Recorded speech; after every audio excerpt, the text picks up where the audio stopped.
ജീവിക്കാൻ വയ്യേ. അയ്യോ കളക്ഷൻ ഇട.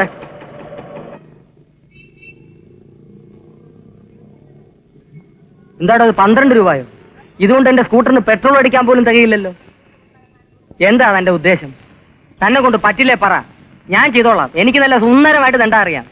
വൈകുന്നേരം നമ്മളേക്കും കളക്ഷൻ കൂടും. ശരി ശരി, നല്ലപോലെ അധ്വാനിക്കണം. നിങ്ങളെയൊക്കെ വിശ്വസിച്ചാ ഞാൻ ഈ സ്കൂട്ടർ വാങ്ങിയത്. ഇടോ, നടന്നു വരുമ്പോഴും സൈക്കിൾ വരുമ്പോഴും സ്കൂട്ടർ വരുമ്പോഴും എല്ലാം ഒരേ കണക്കിലാണല്ലോ താൻ കളക്ഷൻ തരുന്നത്. വെറുതെ വീണ്ടും എന്നെ തെണ്ടിയാക്കരുത്. നീ മറ്റുള്ളവന്മാരൊക്കെ നോക്കിയിട്ട് വരാം. വിളിക്കടോ, കൈ അതിനകത്തോട്ട് ഇട്ടിട്ട് ഇടാ മുതലാളി.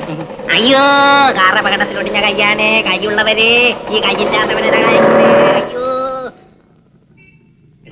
ചിത്ര തിയേറ്ററിൽ ഒരു പടം ഓടുന്നുണ്ട്, ഗംഭീര പടവാ. ഞാൻ 2-3 പ്രാവശ്യം കണ്ടതാ. എത്ര കണ്ടാലും മതിയാവില്ല.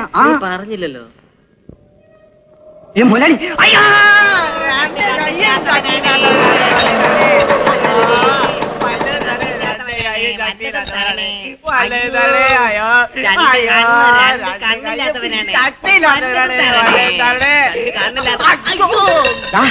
ആര് പറഞ്ഞാ രണ്ടുപേരും കൂടെ ഒരുമിച്ചിരുന്ന് തണ്ടാൻ? മുതലാളി, രണ്ടുപേരും ഒരുമിച്ചിരുന്നാലേ കളക്ഷൻ കൂടൂ. ആഹാ, എടോ, തെണ്ടുന്നതിനെ കുറിച്ച് താൻ കൂടുതലൊന്നും എന്നോട് പറയരുത്.